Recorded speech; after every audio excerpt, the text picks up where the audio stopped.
Hi everybody, welcome back to Reading with Leon. Today we are going to read one of my favorite kind of books, an Amelia Bedelia book. It says Good Work Amelia Bedelia by Peggy Parrish and pictures by Lynn Sweat. And these are the old ones that I really like. A whole bunch right there on the back. Oops. And sadly, the book's falling apart a little, but that's okay. I love Amelia Bedelia. Oop. Give me just a minute. The book is...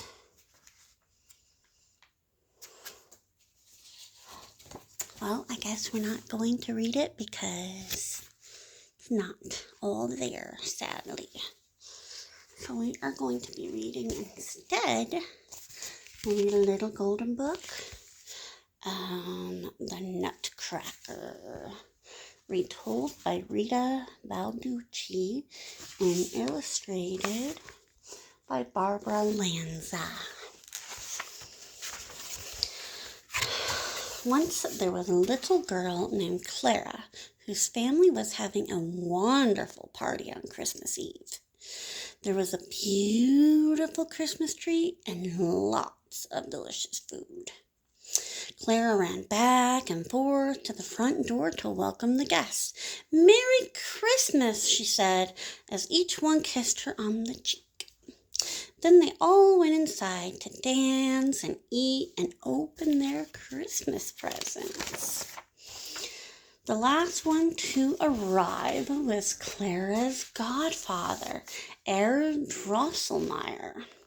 All the children loved him very much because he was such a wonderful storyteller. Clara thought he could even perform magic. "Merry Christmas, Clara," he said, handing her a heavy package. "Merry Christmas and thank you," Clara cried, lifting a large wooden nutcracker from the wrappings. "He looks like a very brave soldier," she said. "And so he is," Herr Drosselmeyer replied.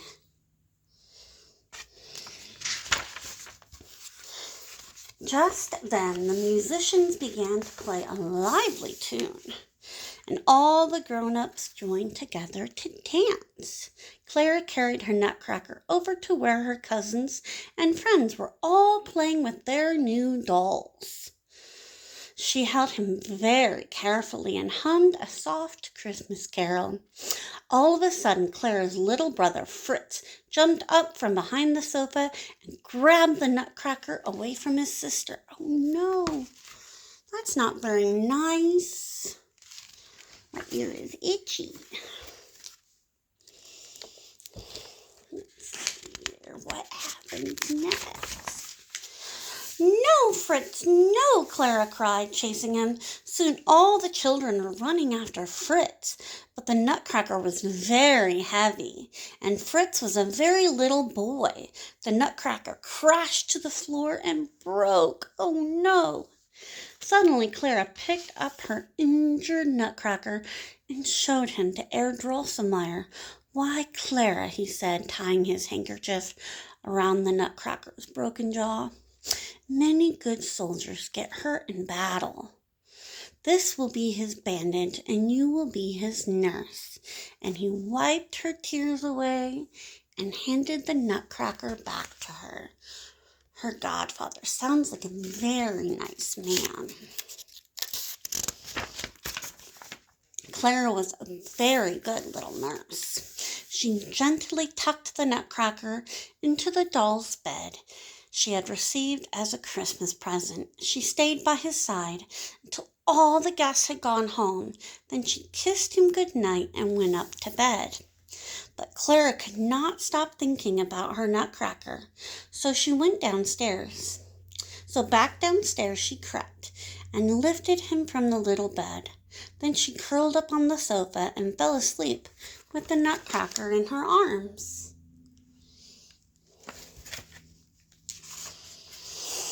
While Clara was sleeping, Herr Drosselmeyer came into the room. He quietly took the handkerchief off the Nutcracker's jaw and gently waved it over Clara and the Nutcracker. Suddenly, the Nutcracker changed into a handsome prince, standing guard over Clara while she slept.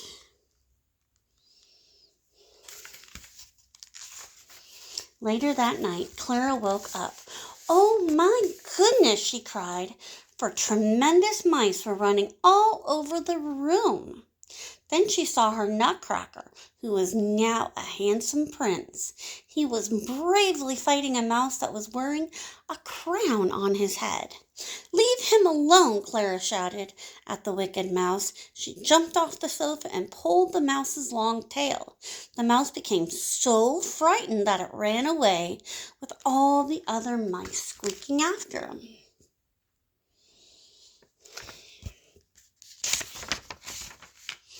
"Thank you for your help," said the prince, picking up the crown which had fallen from the mouse's head. "I would like to invite you to the land of sweets so all my friends can thank you too." The prince placed the crown upon Clara's head, and her nightgown became a beautiful dress that sparkled and shimmered. Together they stepped outside. The falling snow whisked around them in a pretty white dance, carrying them to the land of sweets. Whoosh, whoosh.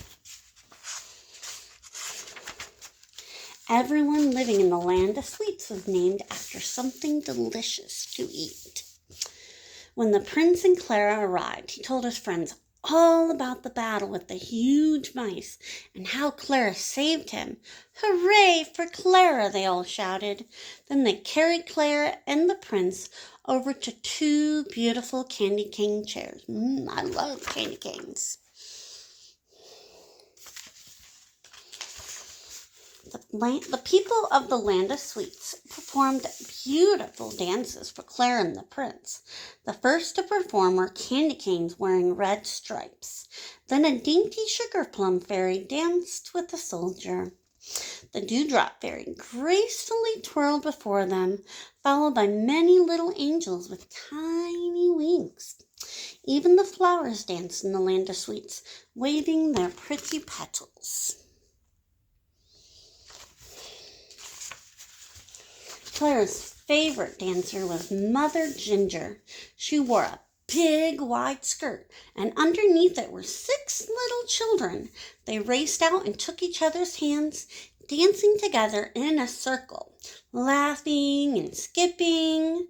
When their turn was over, they scrambled back under Mother Ginger's wide skirt. When all the dancers were finished, Clara and the prince stood up and clapped. What's your favorite Nutcracker dance?